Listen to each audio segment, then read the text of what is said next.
नमस्कार मेरे प्यारे भाइयों, मैं हूं अनुज और आप सुन रहे हैं हॉरर कहानी, वो भी मेरी जुबानी। दोस्तों, आज का हॉरर पॉडकास्ट एक शख्स की है जिनका नाम विक्रम है। तो चलिए अब यह कहानी विक्रम जी के नजरिए से सुनते हैं। लेकिन उससे पहले आप लोगों से एक रिक्वेस्ट है, आप लोग हाइप पॉइंट भेजकर अपना सपोर्ट जरूर दिखाएं। और अगर आप लोग चाहते हैं कि आपका नाम वीडियो में लिया जाए तो कमेंट में अपना नाम और अपने शहर का नाम जरूर लिखें। तो अब ज्यादा समय नहीं लेते हैं, चलिए कहानी की शुरुआत करते हैं। दोस्तों, मेरा नाम विक्रम सिंह है।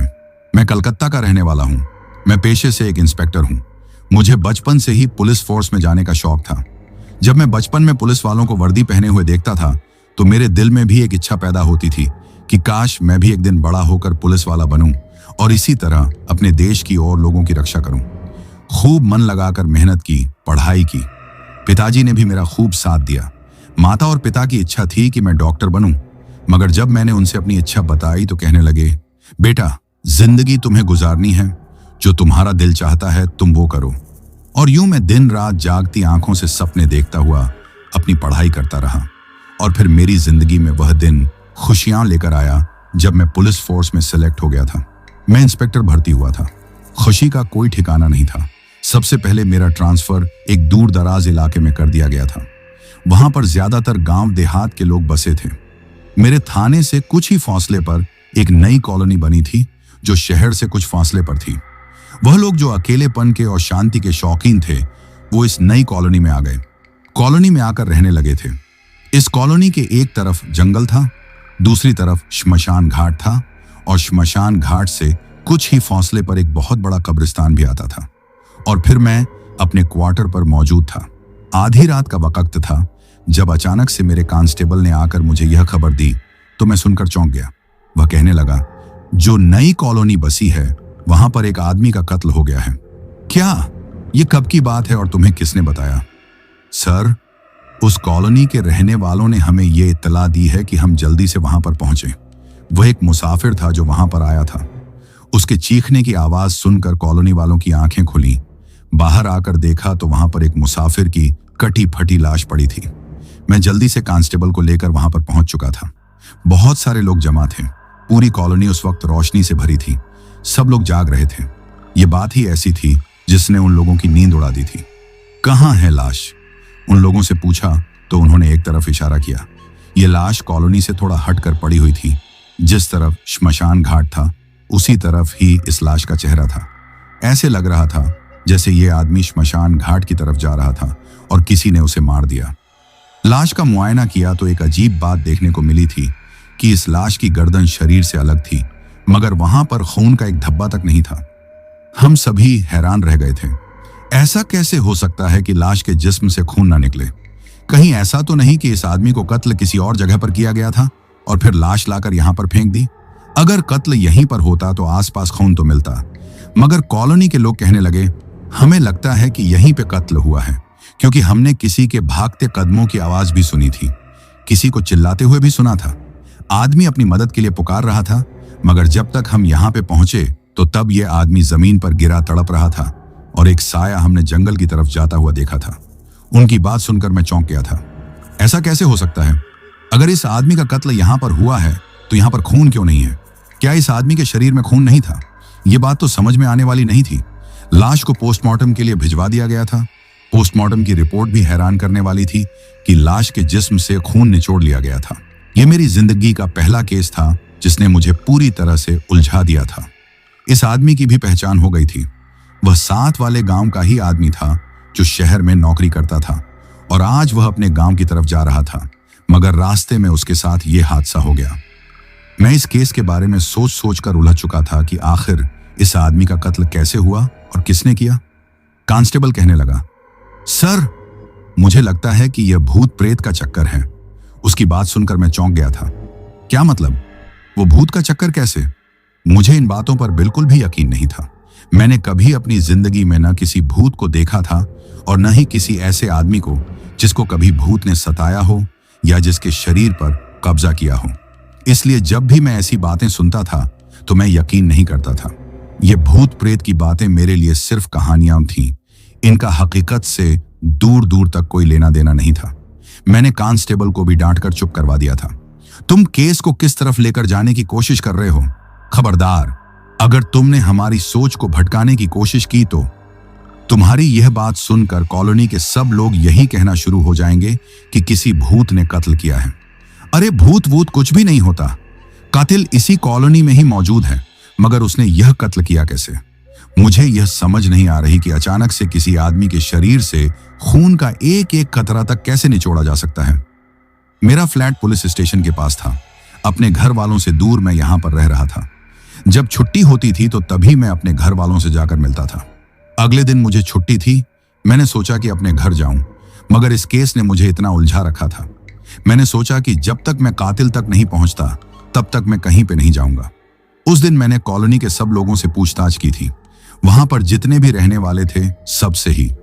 अभी वहां की रहने वाली औरतों और लड़कियों से मैंने पूछताछ शुरू नहीं की थी, क्योंकि मेरा अंदाजा था कि यह काम किसी मर्द ने किया होगा और यकीनन वो कातिल इन्हीं लोगों में से कोई एक है। उस दिन जब मैं पूछताछ करने के बाद थाने वापस आया तो आधी रात को फिर से मुझे उसी कॉलोनी में जाना पड़ा था।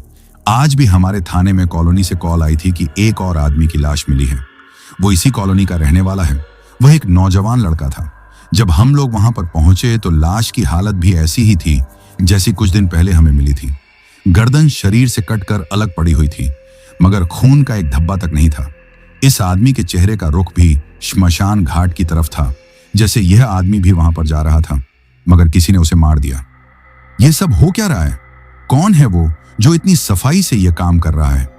हमें वहां से कोई कत्ल करने का हथियार नहीं मिला था। लाश को पोस्टमार्टम के लिए भिजवा दिया गया था और यह पोस्टमार्टम की रिपोर्ट भी वैसी ही थी जो हमें कल मिली थी। मेरा अंदाजा था कि किसी जंगली जानवर ने इस लड़के को मारा है। कोई ऐसा दरिंदा है जो यहाँ पर आ गया है, जो आदमखोर भी है, इंसानों का खून पी जाता है। ऐसे जंगली दरिंदे को काबू करना बहुत जरूरी था। मैंने अपने कुछ कांस्टेबल और बाकी सिपाहियों को वहां पर खड़ा कर दिया था। तुम लोग इस जगह पर खड़े होकर पहरा दोगे। कोई भी अजीब हरकत महसूस होती है, कुछ भी नजर आता है तो सबसे पहले मुझे कॉल करनी है। एक भी पल की देर नहीं करनी। अगर एक भी पल बीत गया तो मुश्किल हो जाएगी। उस दिन मैंने कॉलोनी की सब औरतों से पूछताछ की थी। जब एक घर में पहुंचा तो वहां पर रहने वाली 3 औरतें थीं। 2 से मेरी मुलाकात हो गई थी और अभी एक औरत से मिलना बाकी था। मैंने घर के मालिक से कहा, आपने बताया था कि इस घर में 3 औरतें हैं। 2 से तो मैंने पूछताछ कर ली है और तीसरी वो कहाँ है?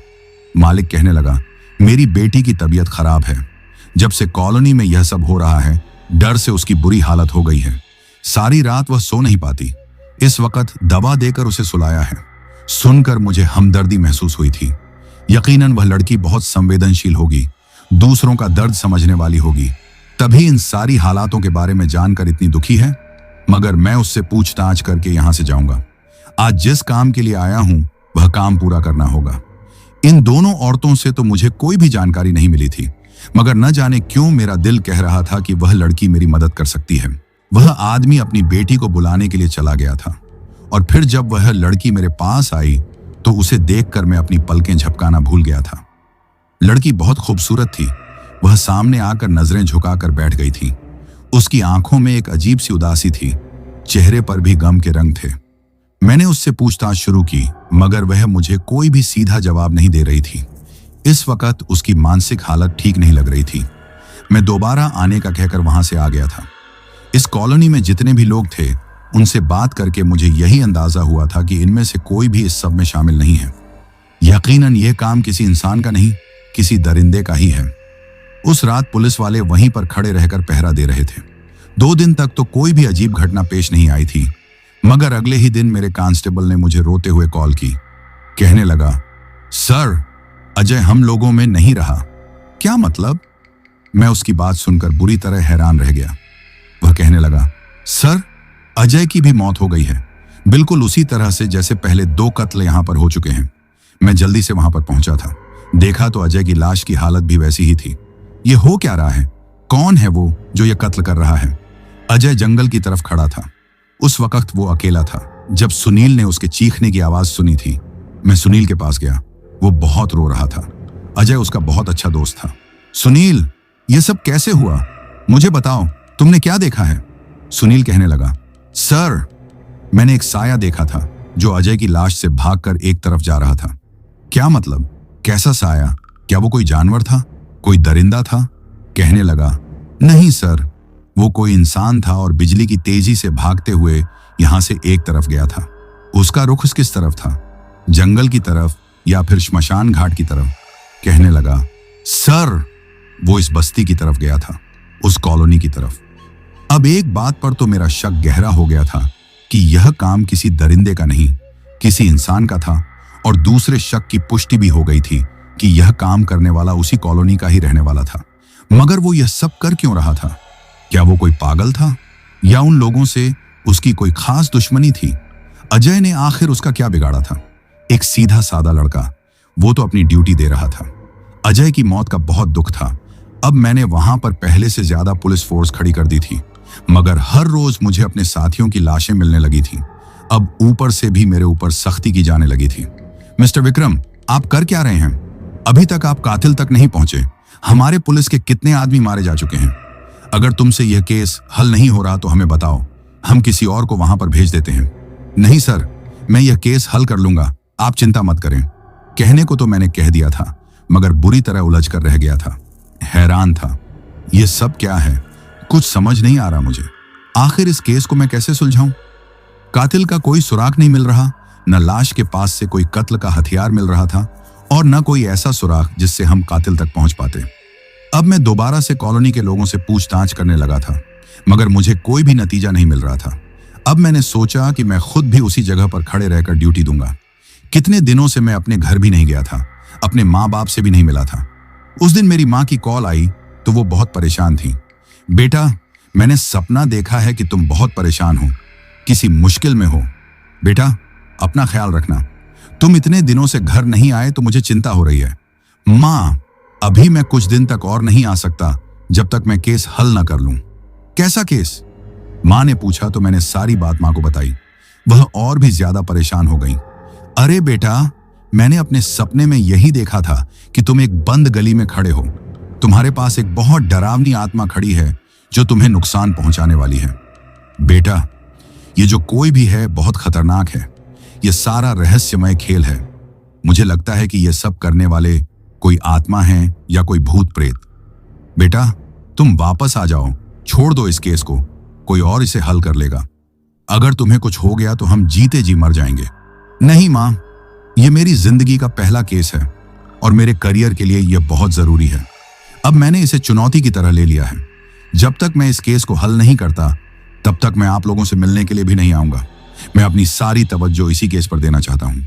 माँ बार बार मुझे अपना ध्यान रखने को बोल रही थी, और फिर अगले दिन मेरे पास नौकर आया था। ये बेगम साहिबा ने आपके लिए भेजा है। उसने एक चीज आगे बढ़ा दी थी। वो एक काले रंग के लिफाफे में बंद था। क्या है यह?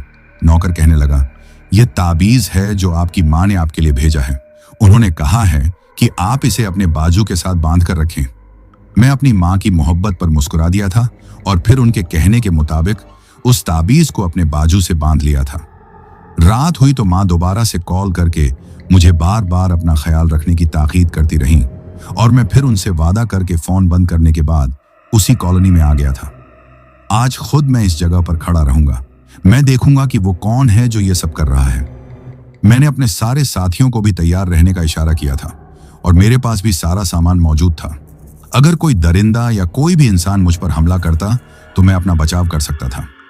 आधी रात बीत गई थी। मैं ठीक उसी जगह पर खड़ा था जहां पर 3 लोगों की लाश मिल चुकी थी।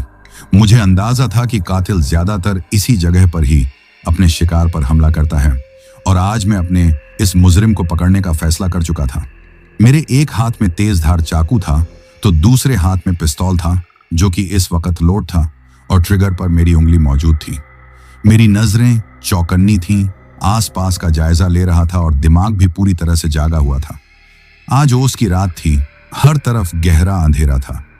इस कदर गहरा अंधेरा कि हाथ को हाथ भी दिखाई नहीं दे रहा था, मगर इस अंधेरे में भी मेरे चाकू की धार खूब चमक रही थी।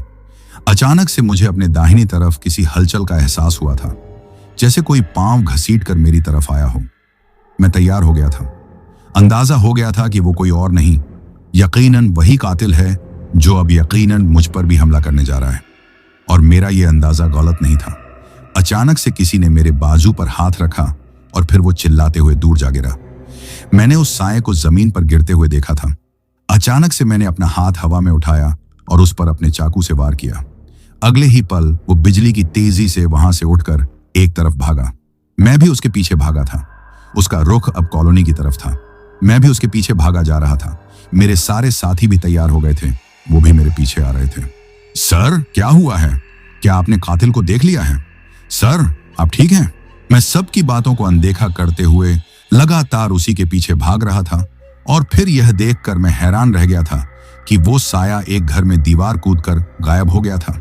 यह घर किसी और का नहीं बल्कि उस शंकर साहब का ही था, जो कि बैंक में रिटायर्ड कर्मचारी थे और अपना छोटा मोटा बिजनेस चला रहे थे। इसी घर में वो लड़की रूपा भी थी, जिसे देखकर मैं अपनी नजरें झपकाना भूल गया था। मुझे अब बहुत ही ज्यादा घबराहट होने लगी थी। मैंने जल्दी से घंटी पर हाथ रख दिया था। चौकीदार ने दरवाजा खोला। कौन है? उसकी नींद में दबी आवाज आई। मैं हूं, इंस्पेक्टर विक्रम। मेरा नाम सुनकर उसने जल्दी से दरवाजा खोल दिया था और फिर आधी रात को मुझे अपने सामने देखकर वो थोड़ा हैरान रह गया था।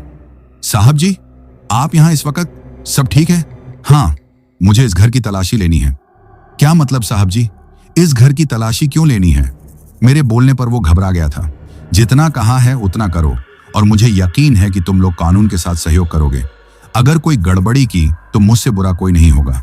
मैं तुम्हें ही कातिल समझकर गिरफ्तार कर लूंगा। चौकीदार एक तरफ हटकर खड़ा हो गया था। हम घर के अंदर आए तो चौकीदार से कहा कि मालिक को जगा दो।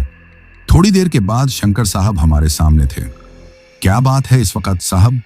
मुझे घर की तलाशी लेनी है। मैंने एक साए को आपकी दीवार फांद कर घर में आते हुए देखा। शंकर साहब भी परेशान हो गए थे। मैं आपके साथ पूरा सहयोग करूंगा इंस्पेक्टर साहब। आप चाहें तो पूरे घर की तलाशी ले सकते हैं। अगर वो कातिल यहां पर है तो हम सबको खतरा है। हमें आपकी मदद की जरूरत है। मैंने पूरे घर की तलाशी ले ली थी मगर मुझे कुछ भी नजर नहीं आया था। मगर जब मैं रूपा के कमरे में गया और मेरी उस पर नजर पड़ी तो मैं बुरी तरह चौंक गया था। रूपा बहुत घबराई हुई लग रही थी, परेशान नजरों से इधर उधर देख रही थी। आप इतनी घबराई हुई क्यों हैं? क्या हुआ है? सब ठीक है? कहने लगी। मुझे ऐसे महसूस हुआ जैसे कोई यहां पर था और फिर अचानक से यहां से चला गया। पूरा घर देख लिया था, वहां पर कुछ भी नहीं मिला। मैं वहां से जाने लगा था जब अचानक से मेरे दिमाग में जैसे चमका। मैंने पलट कर देखा तो रूपा का एक बाजू जख्मी था। आपके बाजू पर क्या हुआ है? मेरे सवाल पर वो घबरा गई थी। कुछ नहीं इंस्पेक्टर साहब, कुछ नहीं। उसने मेरे बाजू को पीछे की तरफ कर लिया तो मैं गुस्से से बोला, मुझे दिखाओ अपना बाजू और बताओ क्या हुआ आपके बाजू पर। मुझे याद था कि मैंने उस साए पर जब हमला किया था तो उसके बाजू पर मेरा चाकू लग गया था। मुझे अब रूपा का भी जब मैंने दाहिना बाजू जख्मी देखा तो मुझे वो बात याद आ गई थी। रूपा कहने लगी, आज मैं अपनी सहेलियों के साथ खेल रही थी, बस सीढ़ियों से नीचे गिरी तो वहां पर कुछ कांच के टुकड़े पड़े थे, बस वही मेरे बाजू में लग गए। शंकर साहब कहने लगे, बेटी मुझे बताना चाहिए था, मैं तुम्हारी पट्टी कर देता। देखो तो कितनी जख्मी हो गई हो। मैं यह नहीं जानता था कि रूपा ने सच बोला था या झूठ, मगर अब रूपा मेरी नजर में खटकने लगी थी। इतनी खूबसूरत लड़की और कातिल। नहीं नहीं, ऐसा नहीं हो सकता। जो मैं सोच रहा हूं वह गलत है। रूपा का परेशान घबराया हुआ चेहरा, उसकी आंखों की उदासी कुछ और ही कहानी सुना रही थी और मेरा शक मेरे सामने आकर खड़ा हो गया था। क्या करूं मैं? क्या इस लड़की पर शक करूं या फिर इस बात को अपना वहम समझकर टाल दूं? बार बार वो मंजर मेरी आंखों के सामने घूम रहा था। जिस कदर वो साया तेजी का मुजाहिरा कर रहा था, बिजली की तेजी से 7 फुट की दीवार कूदकर घर के अंदर आया था। वह सब करना रूपा के बस की बात नहीं थी। यकीनन वो कोई ऐसा आदमी था जो सर्कस के काम से जुड़ा रहा था। अब मुझे यह देखना था कि यहाँ पर ऐसा आदमी कौन है। हो सकता है रूपा सच कह रही हो और उसका ये बाजू कॉलेज में ही जख्मी हुआ हो। मैं रूपा पर शक नहीं कर सकता था। न जाने क्यों मेरे दिल के जज्बात बदलने लगे थे। अब मैंने उस आदमी की तलाश शुरू कर दी थी।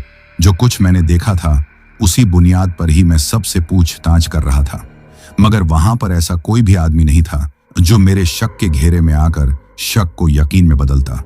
मेरा दिमाग पूरी तरह से चकरा गया था। अब मुझे आसपास गांव और देहात के लोगों से मिलना था ताकि मैं कातिल तक पहुंच सकूं। अगली रात मैंने फिर प्लान बदल दिया था। मैंने अपने एक साथी को वहां पर खड़ा कर दिया और खुद उससे कुछ दूरी पर खड़ा होकर उस पर नजर रखने लगा। आज हर तरफ चांदनी फैली हुई थी। इस चांदनी रात में हर एक चीज साफ साफ दिखाई दे रही थी। मेरा साथी घबरा रहा था। मैंने उसे तसल्ली दी कि मैं तुम्हारे पास हूं। कल मैं यहां पर अकेला था, तो भी भगवान की कृपा से मैं बच गया। वो मुझे कोई नुकसान नहीं पहुंचा सका। तुम भी ऊपर वाले के शुक्रगुजार रहोगे, वो तुम्हें भी कोई नुकसान नहीं पहुंचा सकेगा। यह सुनकर मेरे साथी को कुछ हिम्मत आ गई थी। वो वहां पर खड़े होने के लिए तैयार हो गया था। आधी रात का वक्त था जब मुझे एक तरफ से एक साया आता हुआ दिखाई दिया। वो साया उसी कॉलोनी की तरफ से आ रहा था। अब मैं चौकन्ना हो गया था। इससे पहले कि वो साया मेरे साथी पर हमला करता, मैं वहां पर पहुंच गया। उसे बांह से पकड़कर एक तरफ खींचा और वो चीखता हुआ वहां से दूर भाग गया। ये आवाज किसी औरत की थी। मैं और मेरा साथी हक्का बक्का खड़े के खड़े रह गए थे। उसने भी यह आवाज सुनी थी। सर, ये तो कोई लड़की थी और वो इतनी तेजी से कैसे भाग सकती है? ऐसा लगता है जैसे ये कोई इंसान नहीं बल्कि भूत प्रेत है। मैंने उसे गुस्से से डांट दिया था। फालतू की बातें मत करो। ये भूत प्रेत कुछ भी नहीं होता। ये कोई इंसान है जो हमें चकमा दे रहा है, मगर अब मैं उसे नहीं छोड़ूंगा। मुझे अंदाजा हो गया ये कौन है। मेरा सारा शक रूपा की तरफ जा रहा था। मैं अब इस लड़की को छोड़ूंगा नहीं। यह सोचकर मैं दोबारा से शंकर साहब के घर आ गया था। वो लोग सो रहे थे। मेरे आधी रात को बेल बजाने पर वो घबरा गए थे। इंस्पेक्टर साहब, आप फिर आधी रात को आ गए। क्या आज भी आपने किसी साइको को मेरे घर में आते हुए देखा है? हाँ, मुझे इस घर की तलाशी लेनी है। इतना बोलकर मैं सीधा रूपा के कमरे में आया था। मैंने देखा वो आराम से सो रही थी। उसके चेहरे पर इतनी मासूमियत थी जैसे उसे दुनिया जहान की खबर न हो। तभी मेरी नजर उसके जूतों पर पड़ी। कीचड़ और मिट्टी लगी हुई थी, जिससे साफ पता चल रहा था कि वो बाहर से होकर आई है, जबकि वो तो सो रही थी। उसके पिता कहने लगे, वो तो कहीं भी नहीं गई। आज उसकी तबीयत खराब है तो सुबह से वो अपने कमरे में ही बंद है। मैं खामोशी से कुछ कहे बिना वहां से निकलकर बाहर आ गया था। जब तक मुझे कोई पक्का सबूत न मिलता, मैं इस लड़की को रंगे हाथों न पकड़ता, तब तक मैं कुछ नहीं बोल सकता था। इतना तो मुझे अंदाजा हो गया था कि कातिल कोई और नहीं, यही लड़की है। मगर यह सब क्यों कर रही है? एक कमजोर लड़की इतने बड़े बड़े आदमियों का कत्ल कैसे कर सकती है, जो ताकत में भी उससे ज्यादा हैं और शरीर से भी उससे बहुत बड़े हैं? ये लड़की ऐसा करने की हिम्मत भी कैसे कर सकती है? मैं सोच सोच कर पागल हो रहा था, मगर कोई सुराग मेरे हाथ नहीं आ रहा था। अगले दिन मुझसे जूनियर अफसर थाने में वापस आ गया था। उसने दोबारा से अपनी ड्यूटी संभाली थी। पिछले कई दिनों से वो छुट्टियों पर था।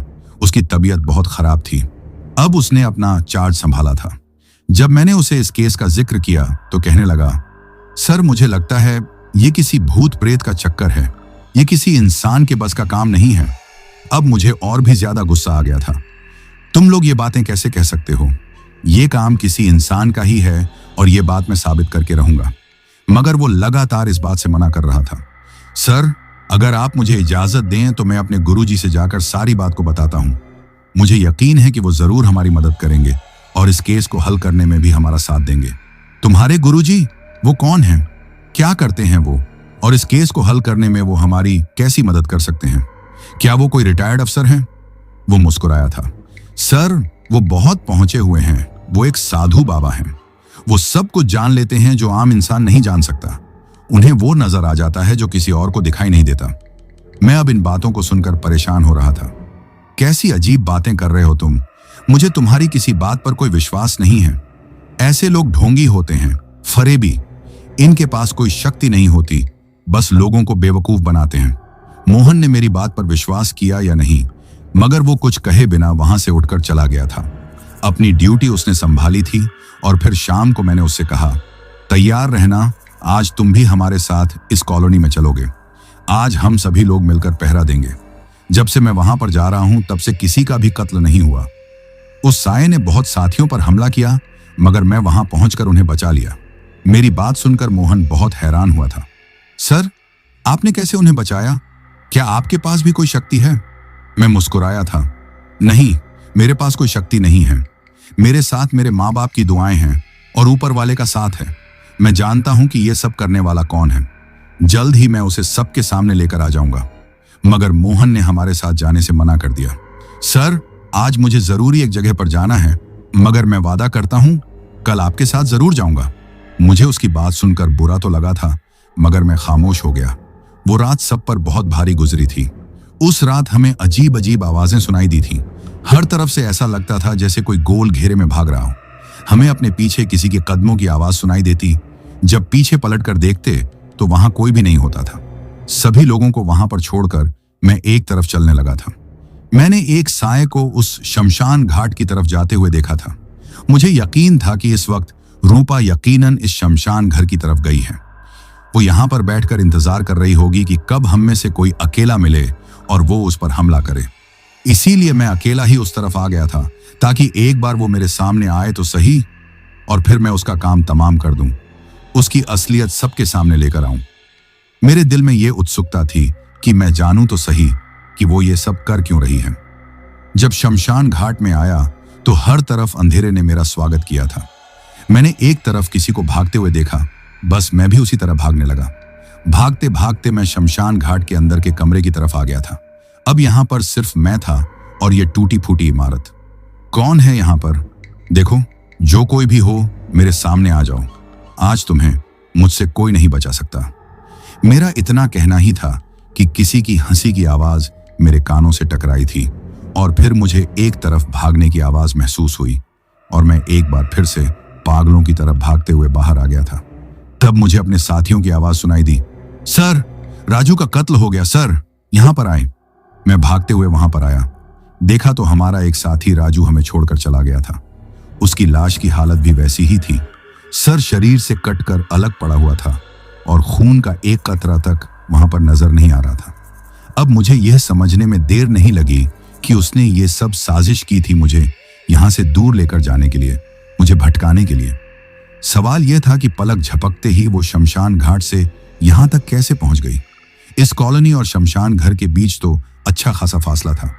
राजू की मौत का हम सबको ही बहुत दुख था। मुझे तो खुद पर गुस्सा भी आ रहा था। काश कि मैं उसकी साजिश का शिकार न बनता तो आज राजू हमसे बिछड़ कर न जाता।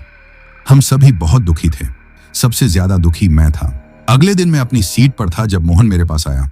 कहने लगा, आप जानते हैं कि कल मैं आपके साथ क्यों नहीं गया? क्यों नहीं गए? मैंने फाइल को देखते हुए उसी संजीदा लहजे में पूछा। क्योंकि कल मैं अपने गुरुजी के पास गया था, उनसे ये मालूम करने के लिए कि आखिर सब क्यों हो रहा है, इस समस्या का क्या हल निकाला जाए। तो फिर क्या कहा गुरुजी ने? मैंने ताने के अंदाज से पूछा था और उनसे यह भी पूछना था कि वो जो कोई भी है सिर्फ कमजोर लोगों को ही क्यों मार रहा है, वो मेरे सामने क्यों नहीं आता। मोहन मेरी बात सुनकर मुस्कुराया था। गुरुजी ने कहा है कि जो तावीज आपकी मां ने आपको दिया है, आप उस तावीज की वजह से ही बच सके हैं, वरना वो आत्मा आपको भी जान से मार देती। ये बात तुम कैसे जानते हो? मेरी मां ने जब मेरे लिए तावीज भेजा था उसके बारे में तो किसी को भी मालूम नहीं था। तो फिर यह बात मोहन को कैसे पता चली थी? कहने लगा, यह बात मुझे गुरुजी ने बताई है। मुझे यह बात कैसे पता चल सकती थी?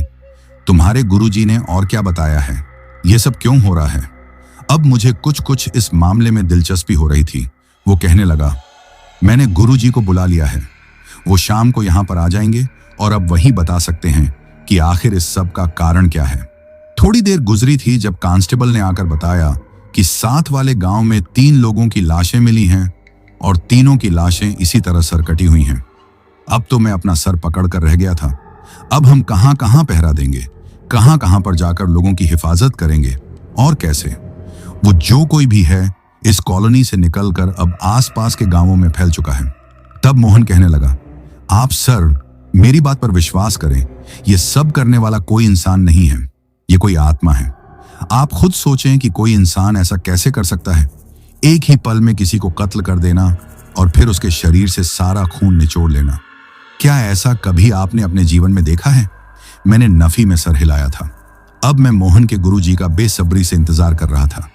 शाम को मोहन कहने लगा, गुरुजी इस वक्त आ चुके हैं, वो मेरे घर पर हैं, इंतजार कर रहे हैं। उनका कहना है कि मैं आपको लेकर वहां पर आ जाऊं। मैं जब मोहन के साथ उसके घर पर आया तो वहां पर एक साधु बाबा टाइप का आदमी बैठा हुआ था, जिसने साफ सुथरे कपड़े पहने हुए थे। उसके सर के बाल लंबे लंबे थे और चेहरे पर भी दाढ़ी थी। उसे देखकर मैंने अपनी नजरें झुका ली थी। सारा मामला उसे बताया, जो कुछ देखा था, जो मैंने महसूस किया था, रूपा के बारे में भी जो कुछ महसूस किया था वो उन्हें बता दिया था। रूपा का नाम सुनकर वो चौंके थे। फिर कुछ देर तक आंखें बंद करके वो पढ़ते रहे। काफी देर के बाद उन्होंने आंखें खोली थीं। कहने लगे, तुम्हारा शक बिल्कुल सही है, ये सब करने वाली वही लड़की है। तो फिर आप कैसे कह सकते हैं कि यह काम किसी आदमी ने किया है? रूपा तो एक जीती जागती इंसान है। गुरुजी मुस्कुराए थे। बेटा, वो लड़की तो जीती जागती इंसान है, मगर जो उसके शरीर में मौजूद है वो कोई इंसान नहीं है। वो एक आत्मा है, 100 साल सोई हुई पुरानी आत्मा, जिसे रूपा ने जगाया है और वो उसके शरीर में घुस चुकी है। रूपा ने इस आत्मा को क्यों जगाया, कैसे जगाया, ये सब जानकर ही अब इस बात का पता लगाया जा सकता है कि इस आत्मा से कैसे जान छुड़ाई जाए, उसे कैसे मुक्ति हासिल की जाए, ये सारा खेल कैसे खत्म होगा। आखिर रूपा ने यह खेल शुरू किया ही क्यों? मैं उनकी बातें सुन सुनकर हैरान हुआ जा रहा था। मुझे इन बातों पर विश्वास नहीं है। ये भूत प्रेत, ये सब तो किसी कहानियों में होता है। गुरुजी कहने लगे, तुम कितनी बार मौत के मुंह में जाने से निकले हो, सिर्फ और सिर्फ इस तावीज की वजह से, क्योंकि वो आत्मा इस तावीज की वजह से तुम्हें छू भी नहीं सकती थी, तभी तुम जिंदा हो, वरना कब का वो तुम्हारी भी जान ले चुकी होती। अब क्या किया जाए, कैसे इस आत्मा को काबू किया जाएगा? गुरुजी कहने लगे, वो लड़की तो इतनी आसानी से कोई बात नहीं मानेगी और न ही वो आत्मा हमारे काबू में इतनी आसानी से आ जाएगी। कुछ ना कुछ तो करना ही पड़ेगा। क्या सोचा आपने? मैंने उनसे पूछा। आज रात मैं तुम लोगों के साथ ही चलूंगा। अपने सारे पहरेदारों, सारे सिपाहियों को तुम थाने में ही छोड़कर जाओगे, खुद तुम दोनों अकेले ही मेरे साथ चलोगे। मगर गुरुजी, इतने लोगों के होने के बाद भी अगर वहां पर इतने कत्ल हो सकते हैं, तो अगर कोई सिपाही वहां पर लेकर नहीं गए तो तब तो वहां पर तबाही आ जाएगी, लोग तो मर जाएंगे, वो तो किसी को भी नहीं छोड़ेगी। गुरुजी कहने लगे, तुम लोगों को मैंने जो कहा है वो करो। मैंने अपने अमले के सभी लोगों को थाने में ही छोड़ा था और फिर मोहन के साथ साधु बाबा को लेकर उसी कॉलोनी में आ गया था। साधु बाबा कहने लगे, तुम लोग मेरे साथ इस खंडहर में चलो, यही है वो जगह जहां पर बैठकर हम इस आत्मा को बुला सकते हैं। एक यही जगह है जहां पर वो आत्मा आ सकती है, या फिर किसी कब्रिस्तान में। कब्रिस्तान में इस वक्त जाने का सोचकर ही मैं घबरा गया था, क्योंकि मुझे कब्रिस्तानों से बहुत खौफ महसूस होता था। जब भी मैं मुसलमानों के कब्रिस्तान से गुजरता था तो उन कब्रों को देखकर मुझ पर अजीब सी दहशत छा जाती थी। गुरुजी ने हम दोनों को अपने सामने बिठाया था। हमारे आसपास एक घेरा बांधा और फिर एक घेरा वो अपने आसपास बनाकर बैठ गए थे। उनके हाथ में एक छड़ी थी और उन्होंने अपने सामने लकड़ियां जला रखी थी। वो मंत्र पढ़ते जाते और उस छड़ी को उस आग पर मारते जाते तो अजीब सी आवाज पैदा होती थी। देखते ही देखते उन्होंने अपने मंत्र तेज पढ़ने शुरू कर दिए थे और तेजी से उस छड़ी को आग में मारने लगे थे। मैं हैरत से पलकें झपकाए बिना उन्हें देखा जा रहा था। वो ये सब कर क्या रहे थे, मुझे कुछ समझ नहीं आ रहा था। मैंने मोहन को देखा, वो बिल्कुल शांत था, आंखें बंद करके बैठा हुआ था, जैसे कुछ हुआ ही ना हो। मुझे लग रहा था ये गुरु सिर्फ ड्रामा कर रहा है। भला ऐसा कैसे हो सकता है कि रूपा ने किसी आत्मा को जगाया हो और वो आत्मा उसके शरीर में घुस गई हो और अब वो दोनों मिलकर लोगों को मार रहे हों? आखिर ये सबसे रूपा को क्या मिलेगा? अभी मैं ये सब सोच ही रहा था जब अचानक से तेज तूफान आ गया था। आसमान पर बिजली कड़कने लगी थी, बारिश भी बहुत ज्यादा शुरू हो चुकी थी। मैं तो घबरा ही गया। इस मौसम में हमेशा ही मुझे घबराहट का एहसास होता था। अब तेज तेज हवाएं चलने लगी थीं। ये हवाएं इतनी तेज थीं कि मैं खुद को इस घेरे से बाहर निकलता हुआ महसूस करने लगा था। ऐसा लग रहा था जैसे हवाएं जोर पर मुझे इस घेरे से बाहर निकाल देंगी। मैंने मोहन की तरफ देखा, उसकी हालत भी मुझसे अलग नहीं थी। ये हवाएं उस पर भी जोर लगा रही थी। मोहन, ये हो क्या रहा है? ऐसा लग रहा है जैसे बहुत सारी शक्तियां मिलकर हमें इस घेरे से बाहर निकालने की कोशिश कर रही हैं। गुरुजी कहने लगे, तुम बिल्कुल ठीक समझे बेटा। इस वक्त वो आत्मा यहाँ पर मौजूद है और वो मुझे रोकने की, हम सब लोगों को डराने की कोशिश कर रही है, ताकि हम लोग ये सब छोड़ छाड़ कर यहाँ से चले जाएं। ये सब जो तुम्हें नजर आ रहा है, जो महसूस हो रहा है, ये उस आत्मा की शक्तियां हैं, ये सब जादू है। ये सब कैसे खत्म होगा? मैंने उनसे पूछा। कहने लगे, धीरज रखो बेटा, धीरज रखो। अगर वो आत्मा यहां तक आ गई है तो हमारे सामने भी आ जाएगी, चिंता मत करो। अब सारी बात हमारे सामने आ जाएगी और फिर मैं देख लूंगा कि इस समस्या का क्या हल निकाला जाए। गुरुजी की बात बिल्कुल सही साबित हुई थी। अब और भी ज्यादा तेजी से तूफान चलने लगा था। बारिश और भी ज्यादा तेजी से बरसने लगी थी और बिजली इतने जोर से कड़क रही थी, ऐसा लग रहा था जैसे ये बिजली हमारे इस खंडहर की छत पर गिर जाएगी। मुझे ये छत भी हिलते हुए महसूस हो रही थी, ये दीवारें भी हिलते हुए महसूस हो रही थी। गुरुजी, अगर ये छत और ये दीवारें हम पर गिर गईं तो हमारी तो हड्डियां टूट जाएंगी। गुरुजी मुस्कुराए थे। चिंता मत करो बेटा, ऊपर वाले पर विश्वास रखो। जिंदगी और मौत उसी के हाथ में है। अगर हमारी इसी वक्त इसी खंडहर में मौत लिखी है तो फिर हमें कोई दूसरा जिंदगी नहीं दे सकता।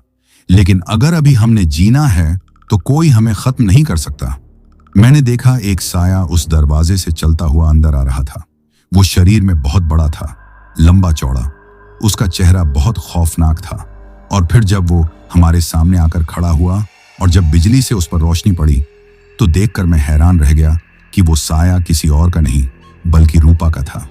वो चेहरा तो रूपा का था, मगर वो शरीर वो किसी आम इंसान का नहीं था। वो बहुत बड़ा, लंबा चौड़ा, जिसके जिस्म पर लंबे लंबे बाल थे। वो बहुत खौफनाक था। वो गुरुजी की आंखों में आंखें डाले गुस्से से उन्हें घूर रही थी। तुम यहां पर क्यों आए हो बूढ़े? तुमने कैसे हिम्मत की मेरे निजी मामले में दखल देने की? किसकी इजाजत से तुम यहां पर आए हो? गुरुजी मुस्कुराए थे। तुम्हारा खात्मा करने के लिए, इन मासूम लोगों को तुमसे छुटकारा दिलाने के लिए मुझे यहां पर आना पड़ा। अब तुम खुद यहां से जाओगे या मैं तुम्हें यहां से भेजने का इंतजाम करूं? गुरुजी का इतना बोलना ही था कि वो जोर जोर से हंसने लगी। हंसते हंसते उसकी आवाज इतनी ऊंची थी कि हमें अपने कानों के पर्दे फटते हुए महसूस हो रहे थे। वो कहने लगी, मैं कोई आम इंसान नहीं हूं, न ही किसी आम इंसान की आत्मा हूं। मैं एक बहुत बड़े जादूगर की आत्मा हूं जो खुद यहां पर नहीं आया बल्कि मुझे यहां पर लाया गया है। मैं तो गहरी नींद सो रहा था, मुझे गहरी नींद से जगाया गया है और ये काम करने वाली कोई और नहीं बल्कि ये रूपा थी। इस लड़की ने मुझे नींद से जगाया है। अब मुझे यहां से वापस भेजना इतना आसान नहीं है। ये तो तुम भी जानते हो बूढ़े कि जब एक जादूगर की आत्मा को सोते हुए जगाया जाए तो वो आत्मा कितनी खतरनाक हो जाती है। गुरुजी के चेहरे पर परेशानी नजर आने लगी थी। उन्होंने एक जलती हुई लकड़ी उठाई और उस आत्मा की तरफ फेंकी। उसके मुंह से जोरदार चीख निकली थी और फिर अचानक से वो रूपा के शरीर से निकल गई। रूपा जमीन पर गिर पड़ी थी। अब उसका शरीर भी नॉर्मल हालत में आ गया था। ये सब क्या है गुरुजी? देखते ही देखते उसकी हालत कैसे बदल गई? ये वापस अपनी शक्ल में कैसे आ गई? गुरुजी कहने लगे, आत्मा उसके शरीर से निकल चुकी है।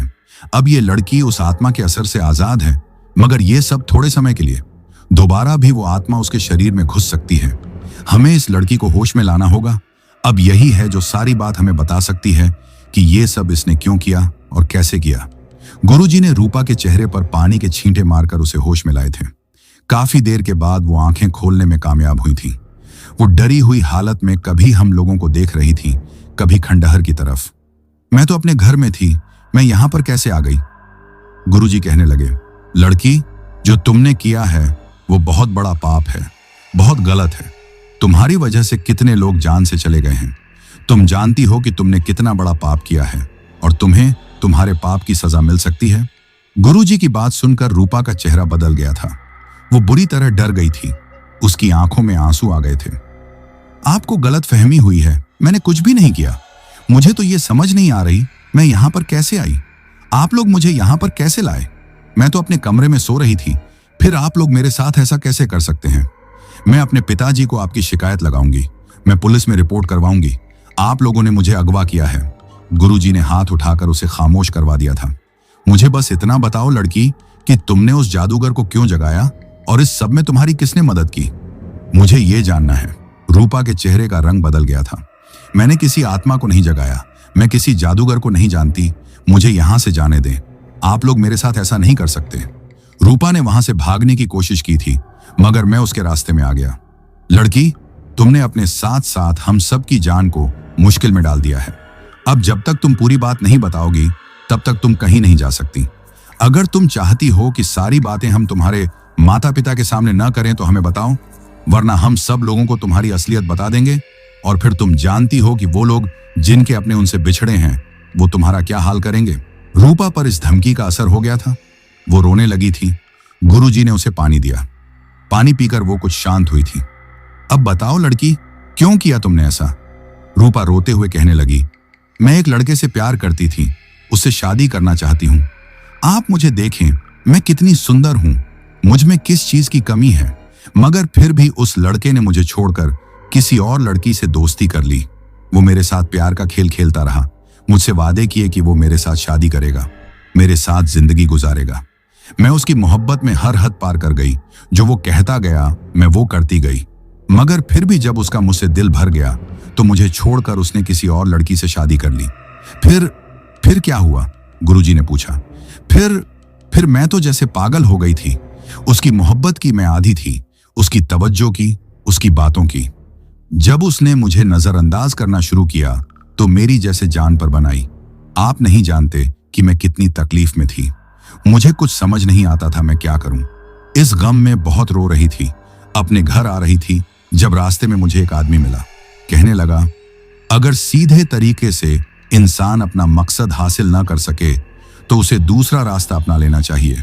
इंसान के पास बहुत सारे रास्ते हर वक्त मौजूद होते हैं, बस उसमें इतना भरोसा हो कि अपने रास्ते पर चल सके। मैं उसकी बात नहीं समझी थी, उसे नजरअंदाज करके गुजरने लगी जब वो कहने लगा कि अगर तुम चाहती हो कि तुम्हारा प्रेमी तुम्हारे पास वापस आ जाए तो तुम्हें एक काम करना होगा। मैं तो हैरान रह गई कि मेरी बात बिना कहे वो कैसे जान गया। मैं उसके पास आ गई। मुझे जल्दी से बताओ, मैं अपने प्रेमी को कैसे हासिल कर सकती हूँ? मैं उसके बिना मर जाऊंगी। तब उस आदमी ने मुझे बताया कि तुम ये अमल करो। ये अमल तुमने एक शमशान घाट में बैठकर करना है। उस शमशान घाट में एक कमरा सबसे अलग बना हुआ है और उस कमरे में एक जगह पर कब्र बनी हुई है। उस कब्र के नीचे एक ताबूत दफन है। बस तुमने ये अमल उसी ताबूत के पास बैठकर करना है। इससे क्या होगा? इससे ये होगा कि इस ताबूत के अंदर जो जादूगर सो रहा है वो जागकर बाहर आ जाएगा और फिर जो तुम उससे अपनी बात मनवाना चाहोगी तुम मनवा सकोगी। तुम अपने प्रेमी की जिंदगी में आने वाली सभी लड़कियों को जान से मरवा भी सकती हो और उसके दिल में अपने लिए इस कदर प्यार भी डाल सकती हो कि तुम्हारे अलावा किसी और की तरफ देखना भी पाप समझे। मैं उस लड़के से इस कदर प्यार करती थी कि मैं सब कुछ करने के लिए तैयार हो गई थी। ये काम बहुत खतरनाक था, मगर मैं क्या करती कि मोहब्बत ने मुझे इतना मजबूर कर दिया था कि मुझे कदम उठाना पड़ा। मैं रोजाना शमशान घाट में बैठकर वो अमल करती रही। 40 दिन तक मुझे ये अमल करना था और फिर 40 दिन के बाद ही उस जादूगर की आत्मा मेरे सामने आती। इस अमल के दौरान मुझे बहुत बार डराया गया था, बहुत बार खौफजदा किया गया था।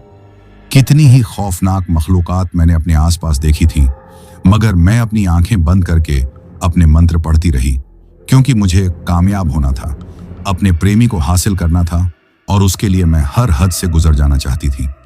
जब 40 दिन हो गए तो तब उस आदमी ने मुझे कहा कि मुझे उस जादूगर को बुलाने से पहले अपने पास माचिस जरूर रखनी है और अपने हाथ से खून निकालकर एक दिए में डालना है और उस दिए को अपने खून से जलाना है। तब वो जादूगर तुम्हारी बात मानेगा। मगर उस दिन मैं अपने साथ माचिस लेकर जाना भूल गई और मैंने उस दीपक में अपना हाथ काटकर खून डाल दिया। मगर तभी मुझे जोर का झटका लगा और फिर उसके बाद क्या हुआ मुझे कुछ भी याद नहीं। गुरुजी कहने लगे, जानती हो कितना गलत काम किया तुमने? एक जादूगर की आत्मा को जगाकर तुमने मौत को ललकारा है। अब इस जादूगर से कैसे छुटकारा हासिल की जाए? कहां है वो आदमी जिसने तुम्हें ये अमल बताया था? अगले दिन रूपा हमें उस आदमी के पास लेकर गई थी। उसने जब हम लोगों को देखा तो वहां से भागने लगा था, मगर हम लोगों ने उसे पकड़ लिया। वो भी एक जादूगर था जो उल्टे सीधे मंत्र करके लोगों की जिंदगियों को मुश्किल बना रहा था। मैंने उसके मुंह पर 2 थप्पड़ लगाए थे। गुरुजी भी कहने लगे, तुमने इस मासूम लड़की को इस गलत रास्ते पर क्यों डाला? इतना खतरनाक काम क्यों करवाया? कहने लगा, इस लड़की ने खुद कहा था कि यह सब करने के लिए तैयार है। मैंने कोई जबरदस्ती नहीं की। मैं उसे जेल में लाकर बंद कर दिया। उससे कहने लगा, मुझे बताओ कि इस जादूगर को वापस कैसे भेजा जाए? कहने लगा, अब उसे वापस भेजने का कोई तरीका नहीं है। मैं इस काम के पैसे लेता हूं। इस लड़की को देखकर मुझे पता चला था कि ये अपने प्रेमी के लिए कुछ भी कर सकती है, कोई भी खतरनाक काम। मुझे तो सिर्फ पैसे से मतलब था। मैंने पैसा लिया और इसे अमल बता दिया। अब अगर इस लड़की ने अपनी बेवकूफी से अमल उल्टा कर दिया तो इसमें मेरा क्या कसूर है? गुरुजी कहने लगे, बेटा, कोई तरीका निकालना होगा जो इस जादूगर की आत्मा से हम लोगों को छुटकारा दिलाएगा, वरना अगर ये दुनिया में ही रहा तो ये एक एक करके सब लोगों को खत्म कर देगा। वो दोबारा जिंदा होने के लिए, अपनी शक्तियां को बढ़ाने के लिए ही लोगों का खून पी रहा है ताकि वो शक्तिशाली हो सके। कहने को ये सब बातें बिल्कुल किसी फिल्म की तरह लग रही थी, बिल्कुल मनगढ़ंत घटनाएं, मगर ये सब कुछ मेरी आंखों के सामने बीता था। अगर ये सब मैं किसी और की जुबानी सुनता तो मैं कभी भी विश्वास नहीं करता। मुझे अंदाजा था कि जादू कितनी खतरनाक चीज है। जादू से इंसान खतरनाक से खतरनाक काम भी कर सकता है, मगर एक मासूम सी लड़की इतना खतरनाक काम करेगी, इसका मुझे अंदाजा नहीं था। कोई लड़की एक लड़के के प्यार में इस हद तक पागल कैसे हो सकती थी? मगर कहते हैं कि प्यार अंधा होता है और इंसान से कुछ भी करवा सकता है, और यही सब इस बेचारी मासूम सी लड़की के साथ हुआ था। एक लड़के की मोहब्बत ने उसे इस हद तक मजबूर कर दिया कि वो अपनी जान को भी मुश्किल में डाल चुकी थी। रूपा को एक तावीज दिया था, ये तुम अपने गले में पहनो, जब तक ये तुम्हारे पास रहेगा वो तुम्हारे शरीर में घुस नहीं सकेगा। मगर गुरुजी, वो मेरे घर वालों को नुकसान नहीं पहुंचाएगा, मेरे बाकी परिवार वाले, मोहल्ले वाले, कॉलोनी और वो सब लोग?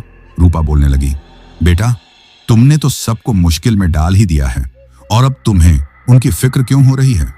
जब तक इस आत्मा को कोई शरीर न मिले जिसमें वो घुस सके, तब तक वो किसी की जान नहीं ले सकती। इसलिए चिंता मत करो, हम कोई ना कोई इंतजाम कर ही लेंगे। अगले दिन गुरुजी ने वहां रहने वाले सभी लोगों के घरों के आसपास घेरा बांध दिया था। उन्हें कहा कि शाम होते ही अपने घरों में आपने बंद हो जाना है, कोई भी घर से बाहर नहीं निकलेगा। मगर वही हुआ जिसका डर था। आसपास के गांवों से लोगों की मौत की खबरें मिलने लगी थी। गुरुजी कहने लगे, हमने रूपा को उससे बचा लिया है, मगर हम बाकी सब लोगों को कैसे बचाएं? गुरुजी, कोई इस समस्या का हल होगा? कैसे इस आत्मा को वापस भेजा जाए? कैसे उसे खत्म किया जाए? उस रात गुरुजी ने एक जंगल में बैठकर पूरी रात तपस्या की थी, और फिर अगले सुबह मुझे कहने लगे, हमें इसका हल मिल चुका है। कैसा हल? मैंने उससे पूछा। कहने लगे, इसके लिए मुझे कुछ लोगों की मदद की जरूरत है। जब तक वो आत्मा पूरी तरह से मेरे काबू में ना आ जाए, तब तक मैं उसका कुछ नहीं बिगाड़ सकूंगा, और इसके लिए मुझे तुम्हारी, रूपा की और कुछ लोगों की जरूरत पड़ेगी जो बहादुर हों, जो मौत की आंखों में आंखें डालकर देखने की हिम्मत रखते हों। गुरुजी, आप जो कहेंगे मैं वो करने के लिए तैयार हूं। आप बताइए क्या करना होगा। तब गुरुजी ने मुझे जो कुछ बताया था उसे मैंने ध्यान से सुना था, और फिर उस शाम रूपा के घर जाकर मैंने सारी बात उसके माता पिता को बता दी थी। ये सब सुनकर उन्हें बहुत दुख हुआ था। वो रूपा से कहने लगे, बेटा अपने आप को इतना मुश्किल में डालने के बजाय अगर तुम ये सब मुझे बताती तो मैं खुद तुम्हारे इस प्रेमी को देख लेता कि कैसे वो तुम्हें धोखा देता। तुमने मुझ पर विश्वास नहीं किया बेटा। रूपा बहुत शर्मिंदा थी, बहुत रोए जा रही थी, मगर अब क्या हो सकता था। मैं उसे लेकर उस जगह पर आ गया था जहां पर गुरुजी ने हमें बुलाया था, और भी हम लोग उस जंगल में पहुंच चुके थे। गुरुजी, अब क्या किया जाए? कैसे इस आत्मा को बुलाया जाए? गुरुजी कहने लगे, तुम्हें एक काम करना होगा। तुम्हें अपने हाथ पर कट लगाकर अपने हाथ से खून बहाना होगा। मगर क्यों साधु बाबा?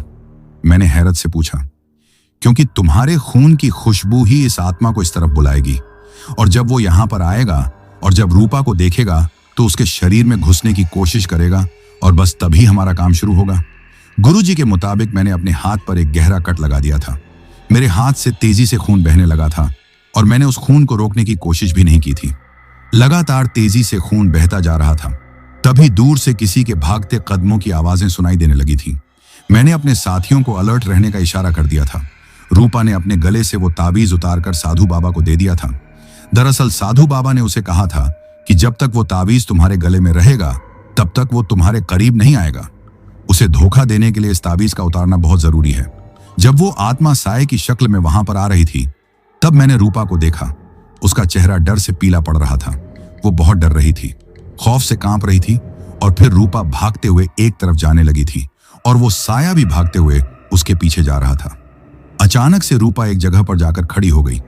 वो साया जैसे ही वहां पर पहुंचा तो रूपा तेजी से उस जगह से भागकर निकली थी, और अचानक से वो साया बुरी तरह चिल्लाने लगा था।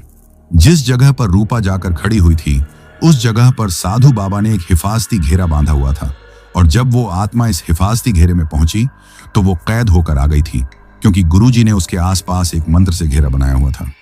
इस घेरे में अगर कोई भूत प्रेत, कोई आत्मा एक बार आ जाती तो इस घेरे से निकलकर बाहर नहीं जा सकती। आत्मा बुरी तरह चिल्ला रही थी, तुम लोगों ने मुझे धोखा दिया है, धोखे से मुझे यहां पर लेकर आए हो, छोड़ो मुझे, निकालो मुझे बाहर, वरना मैं तुम लोगों को जान से मार दूंगी। अब हम सब लोग बाहर निकल कर आ गए थे। हमें अंदाजा था कि अब वो कुछ भी नहीं कर सकता।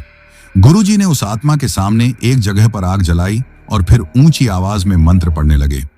जितनी देर वो मंत्र पढ़ते जा रहे थे, तब तक उस आत्मा का शोर बुलंद हुआ जा रहा था। उसकी आवाज इतनी बुलंद थी कि हम सब लोगों को अपने कानों में उंगलियां देनी पड़ी थीं। शोर से हम सबका दिल फटा जा रहा था। साधु बाबा ने फिर उस आत्मा के सामने एक आईना रखा। वो आत्मा उस आईने में चली गई तो साधु बाबा ने उस आईने को जला दिया था। फिर हर तरफ देखते देखते खामोशी छा गई थी। साधु बाबा कहने लगे, इस आत्मा को मैंने हमेशा के लिए खत्म कर दिया है। अब कोई कितनी ही कोशिश क्यों ना कर ले, अब इस जादूगर को कभी कोई दोबारा जिंदा नहीं कर पाएगा, क्योंकि अब उसकी आत्मा यहां से बहुत दूर आईनों की दुनिया में जाकर कैद हो गई है, जहां से वापस आना नामुमकिन है। हम सब लोग वापस अपनी अपनी मंजिल पर चले गए थे। रूपा की आंखों में मैंने पछतावे के आंसू देखे थे। उसके चेहरे पर पछतावा था कि जरा सी गलती से उसने क्या कुछ कर दिया था। कुछ दिन के बाद रूपा के पिता ने मुझे एक दावतनामा दिया था। वो रूपा की शादी का कार्ड था। उसके प्रेमी को अपनी सारी गलतियों का एहसास हो गया था। वो जान गया था कि रूपा उसे कितना प्यार करती है। उसके लिए अपनी जिंदगी को मुश्किल में डाल दिया। तब रोहित ने उससे माफी मांगकर उससे शादी कर ली थी। मगर मैं कभी रूपा को भूल नहीं सका। जितना वक्त मैं उस इलाके में रहा था, जब भी उस घर के पास से गुजरता था तो वो सारे वाकये मुझे याद आते थे और मेरे दिल में रूपा के लिए जज्बात पैदा होने लगते थे। मगर मैंने अपने जज्बात को बुरी तरह से दबा दिया था। जानता था वो किसी की पत्नी है, किसी और की मोहब्बत का है। उसके बारे में सोचना भी गुनाह है। कुछ साल के बाद मेरा वहां से ट्रांसफर हो गया था। अब मैं एक और जगह पर ड्यूटी देने लगा था, मगर यहां पर भी बहुत से खौफनाक वाकये मेरे साथ पेश आए थे। ऐसे वाकये जिन्हें सुनकर इंसान विश्वास भी नहीं कर पाता। ये सब उसे मनगढ़ंत घटनाएं लगते हैं। आज तक मैं न तो उन वाकइयों को भूल पाया हूं और न ही रूपा को। मैं शादी कर चुका हूं, अपनी जिंदगी में खुश भी हूं, मगर आज भी मेरे दिल में एक कसक है कि काश मैं रूपा को अपना लेता। अगर आप ऐसे ही और भी सच्चे और खौफनाक वाकये सुनना चाहते हैं तो कमेंट सेक्शन में जरूर बताइएगा। मैं फिर अपनी जिंदगी में बीतने वाले वाकइयों को आपके साथ शेयर करता रहूंगा। तो दोस्तों, ये कहानी यही खत्म हुई। अब जिन भाइयों ने अपना नाम वीडियो में कमेंट किया था उनका नाम लेते हैं। मुकेश भाई राउरकेला से, शानो जी पाटियाला से, कमल जी भाटी तारानगर से, आकाश भाई उत्तर प्रदेश से, सफीक भाई सऊदी अरब से, राजीव भाई दरभंगा बिहार से, निहारिका जी ओडिशा से, राजकुमार भाई गोरखपुर से, गणेश पाठक भाई सूरत से, अंबुज मिश्रा भाई नोएडा उत्तर प्रदेश से, आशु भाई दिल्ली से, अनिल चौहान भाई सिवान बिहार से, मनीष जैन भाई दिल्ली से, सरिता जी उत्तराखंड से, मजीद भाई मालदीव से, विशाल भाई हरदोई से, रॉकी भाई सोनीपत से, विनोद गुरुंग भाई दुबई से, जमशेद खान भाई कराची से, अफसर अली भाई मुरादाबाद से, पुसली भाई थाईलैंड से, आशुतोष त्रिपाठी भाई गोंडा से, यूएस हर्ष तिवारी भाई लोहारी सिरसा प्रयागराज से, मुकेश गुजर भाई भरतपुर राजस्थान से, कबल सिंह भाई पंजाब से, किशोर भाई ग्रेटर नोएडा से, अभिषेक तिर्की भाई छत्तीसगढ़ से, जुल्फिकार भाई दिल्ली से, पन्ना राम कोलायत भाई बीकानेर राजस्थान से, अन्वेश कुमार पांडे भाई मुंबई महाराष्ट्र से, दीपक भोयर भाई अर्जुनली गांव से, सूरज भाई मुंबई से, बाबू मंडल भाई राउरकेला से, असलम कुरैशी भाई सऊदी अरब से, फिजाजी इस्लामाबाद पाकिस्तान से, अर्जुन भाई नेपाल से, राधे भाई उन्नाव से, संजय खान भाई इंडिया से, ओम प्रकाश भाई झारखंड से, सबीना भाई कोलकाता से, बाबू भाई उत्तराखंड से, राम छोटा भाई गोविंदपुर जमशेदपुर झारखंड से, रवि बिशन अली भाई इंडिया से, मोहन भाई झारखंड से, आजाद भाई दिल्ली से, रुद्रा शर्मा, सपना शर्मा, शिया और अमन शर्मा भाई दिल्ली से, असुम तामूट भाई अरुणाचल प्रदेश से, पूजा घोष जी असम से, राम ठाकुर सिंह भाई ग्वालियर से, मोएम भाई बिहार मुजफ्फरपुर से, कुलविंदर कौर भाई लुधियाना पंजाब से, फजीन भाई मालदीव से, अनुराग कश्यप भाई दुबई से, वाजिद तब्बूसुम भाई लाहौर पाकिस्तान से, राम अचल भाई अयोध्या से, हसन अब्बास भाई इटली से, मेहुल वर्मा भाई प्रयागराज से, राहुल भाई ओडिशा से, ऋषभ और राकेश भाई पंजाब से, शहजादी जी सऊदी अरब से, विनीता जी लखनऊ से, गोपाल भाई कोलकाता से, वाजिद तबस्सुम भाई पाकिस्तान से, वसीम अहमद भाई नागपुर महाराष्ट्र से, राम भदौरिया भाई मध्य प्रदेश से, जीवन तमंग भाई काठमांडू नेपाल से, कादिर शिकालगार से, पूरन चंद बालोतरा भाई राजस्थान से, उर्वशी जी वेस्ट बंगाल दार्जिलिंग से, देवांश भाई ग्वालियर मध्य प्रदेश से, बलबिंदर सिंह भाई राजस्थान से, ओमकार सिंह भाई झारखंड से, बापूनू भाई ओडिशा से, योगपाल पांड्या भाई बस्ती से, संतोष कोरबा भाई छत्तीसगढ़ से, रंजीत तिवारी भाई कानपुर से, अविनाश भाई फरीदाबाद से, कमल भाई म्यांमार से, राज मालवीय भाई मध्य प्रदेश से, सरोज भाई ओडिशा से, अवनीत जानवी और मानसी जालंधर पंजाब से, पीहू छावी और जतिन भाई चंडीगढ़ से, लकी राव भाई वाराणसी से, रोहन भाई रामपुर से, सैयद मेहदी भाई सऊदी से, रामू भाई असम से, जितेंद्र सिसोदिया भाई भगवानपुर से, गणेश भाई नासिक से, बाबू मोनी जी असम गोहपुर से, अलीना, अयान, जफिराह, इम्तेज भाई दुबलिन आयरलैंड से, अर्जुन छेत्री भाई असम से, निरुपमा नायक भाई ओडिशा से, जुनैद भाई मालेगांव से, अशोक भाई नासिक महाराष्ट्र से, रविंद्र भाई आगरा से, तरुणा भाई झारखंड से, अंकु भाई बलिया से, राम भाई मध्य प्रदेश से, वंदना यादव जी जबलपुर से, लता सिंह जी कर्नाटक से, मेहरुखा भाई लाहौर पाकिस्तान से, नरेंद्र मानकर भाई सौसर से, मीना गुरुंग जी काठमांडू नेपाल से, विक्की भाई मोरियाट्यूस से, शनि भाई बस्ती से, हामिदुल्लाह भाई इस्लामाबाद पाकिस्तान से, दिनेश कुंभार भाई महाराष्ट्र से, अक्षय राजभर भाई चौरा से, टठूंग भाई ईटानगर से, सफदार अब्बास भाई रावलपिंडी पाकिस्तान से, लकी भाई इटली और इकबाल भाई जर्मनी से, अशोक कुमार भाई उदयपुर राजस्थान से। और जिन भाइयों ने अपना नाम कमेंट किया है लेकिन उनका नाम वीडियो में नहीं लिया गया है, तो भाइयों आप लोग टेंशन ना लें, आप लोगों का नाम अगली वीडियो में जरूर लिया जाएगा। और अगर आप लोग भी चाहते हैं कि आपका नाम वीडियो में लिया जाए तो अपना नाम और अपने शहर का नाम वीडियो में कमेंट करें। अगर आपको यह कहानी पसंद आई हो तो वीडियो को लाइक और चैनल को सब्सक्राइब करें ताकि और भी डरावनी कहानियां आप तक पहुंच सकें। कहानी को अंत तक सुनने के लिए दिल से धन्यवाद दोस्तों। आज के लिए बस इतना ही, मिलते हैं जल्द ही कुछ नई कहानियों के साथ। तब तक के लिए अपना ध्यान रखिए।